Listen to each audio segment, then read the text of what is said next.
Welcome back to Becoming You Again. I'm your host, Karen Nelson. I'm a certified divorce confidence coach, and this is the podcast where I teach you how to reconnect with yourself, create emotional resiliency, and live a truly independent life so you can have an even better life than when you were married.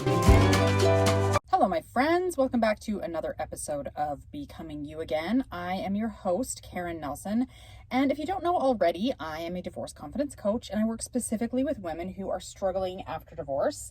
I teach them how to be confident, how to create emotional resiliency, how to feel independent after their divorce, and in this new life that is ahead of them.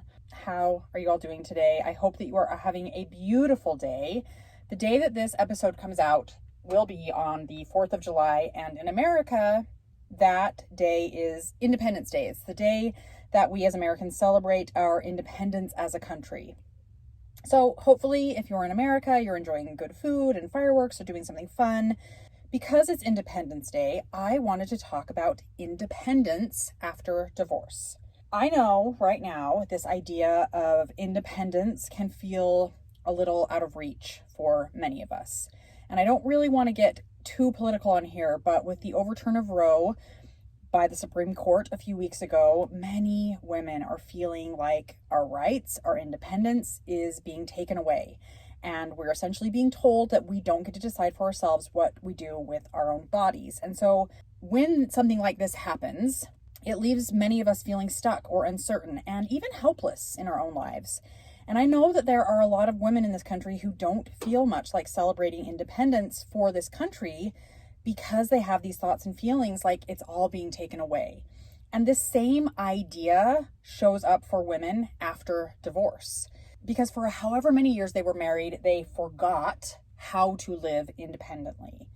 This totally happened to me when I was in my marriage.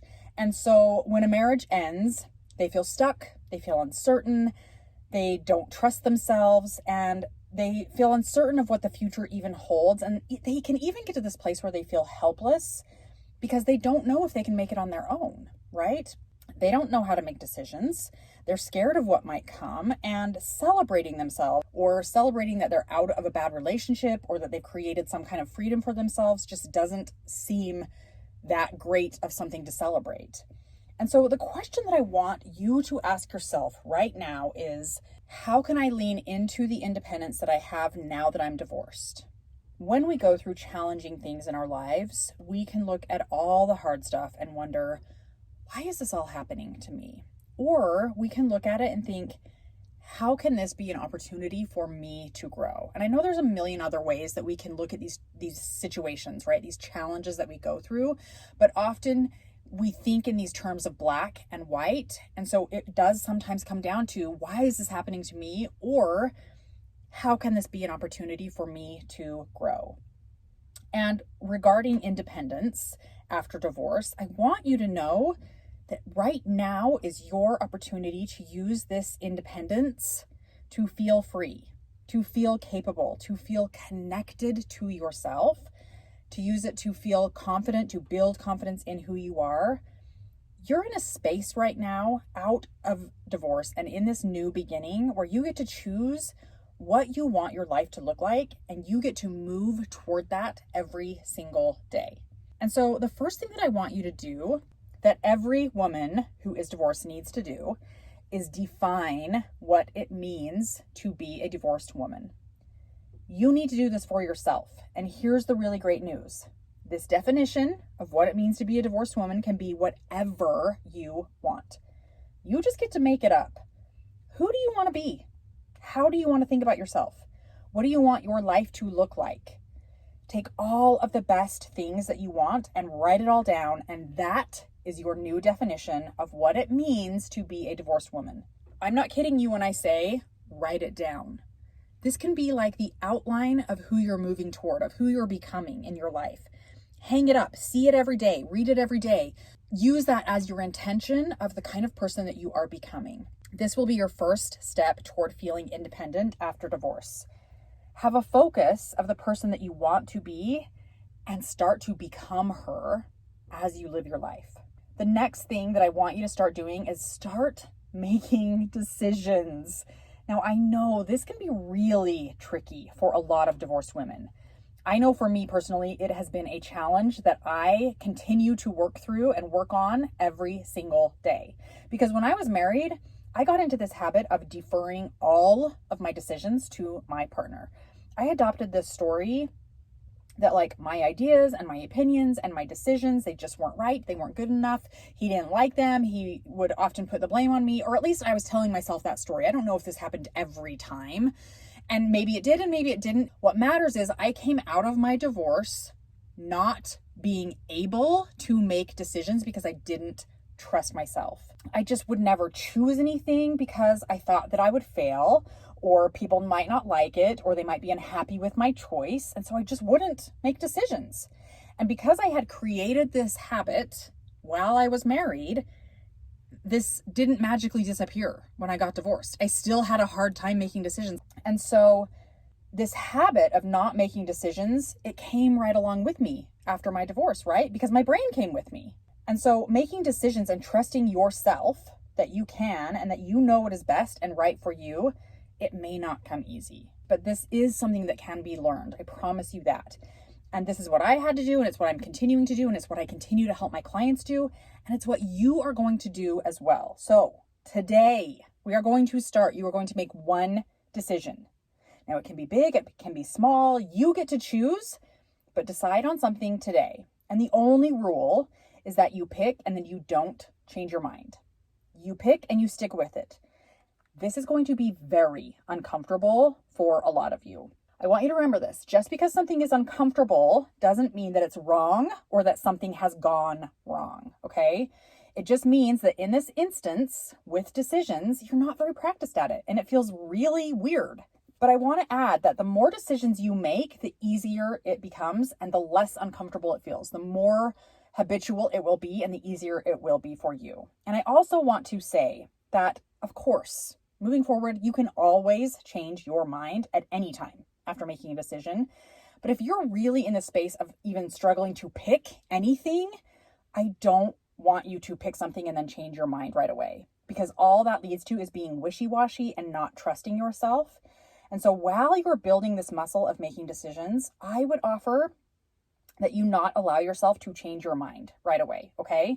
When I first started doing this exercise of making decisions, one of the very first things that I decided on was to buy a couch.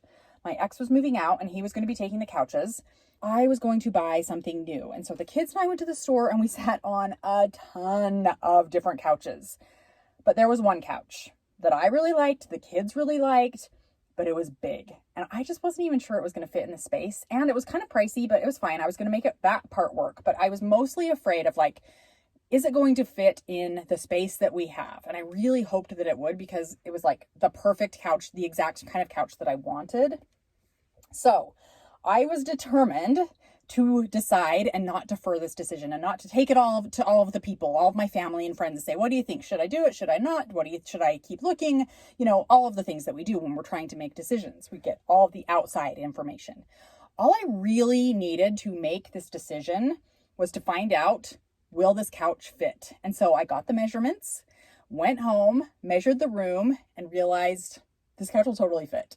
So went back to the store and purchased it, and I bought the couch. I made a decision and it felt so good. I felt so empowered to have stepped into that role of, I can do this for me, and it doesn't have to be right. It doesn't have to be wrong. It just has to be what I am choosing. I love this couch so much to this day. It is one of my favorite things. And I know that it's because I made that decision all by myself, for me, from my knowing. And so now it is your turn. I want you to feel that empowerment that comes with making decisions, okay? Now, you don't have to decide on a couch, but pick something, literally anything. Go to a restaurant and decide on something to eat. Decide on a movie to watch with your kids. Decide on what to make for dinner. Decide on whether to get a pet or not. Decide to join a gym. Decide to start a savings account and how much money to put away each month. Decide to dye your hair. Decide to start loving yourself. Start with something and make a decision. This is powerful, and it will give you a strong sense of independence after your divorce. And the last thing to really lock in that feeling of independence after divorce is I want you to start celebrating your decisions. Celebrate your wins. Celebrate you. As women, we are taught from a very small age that we are supposed to be quiet. We are not supposed to take up space. We are not supposed to be too loud. We are not supposed to brag or tell people our accomplishments. But what I want to do is help you break all of that down and get rid of that programming altogether. You are allowed to take up space. You are allowed to make noise.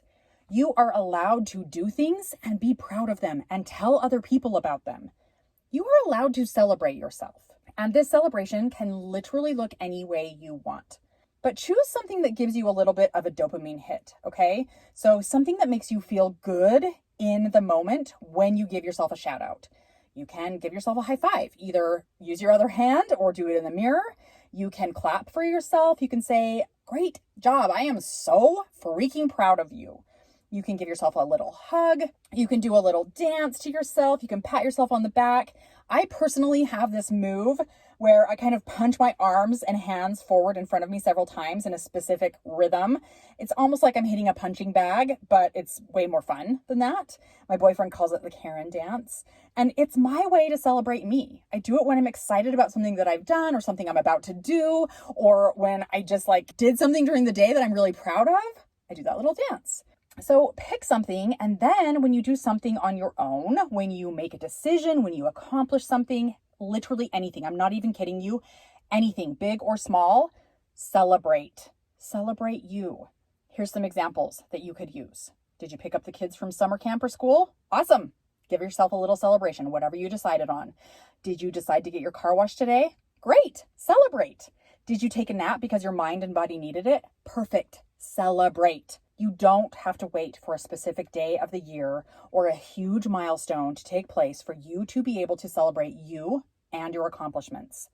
I'm giving you permission right now to celebrate as often as you want. And I actually want you to do it more often than you think is necessary, because what you've been doing is probably no celebrating whatsoever. And so you think that maybe 1 or 2 times is enough or too much. I want you to be doing it literally all day long. Brush your teeth? Great. High five yourself in the mirror. You put on some makeup, you got dressed, you vacuumed the house, you took a drive, you made dinner. I don't care what it is. You start celebrating you. You are worth it. And I promise you that you will start to feel independent. You will start to feel confident. You will start to feel worthy. You will start to feel loved by you. You will start to understand that you are worthy of this independence. And it's a good thing in your life. I know how important these celebrations are in developing the skill of feeling independent, of feeling confident, of building a strong self-esteem, and truly creating that self-love for you. And you might think this is stupid, or you might think this isn't going to make a difference, but I want you to know you're wrong about that. It's these small, seemingly insignificant steps in building our character that change how we think about ourselves and how we see ourselves. And that ultimately is what creates a feeling of self-love, a feeling of self-acceptance, a feeling of confidence, and a feeling ultimately of independence. Have a beautiful rest of your week, my friends. I love you so much. Bye. If you like what you heard on today's podcast and you want to know more about working one-on-one with me, you can go to www.karennelsoncoaching.com and schedule your free consult to find out more. That's www.karennelsoncoaching.com. Thanks for listening. If this podcast episode agreed with you in any way, please take a minute to follow, rate, and leave a comment. And for more details, make sure to check out the show notes by clicking the link in the description.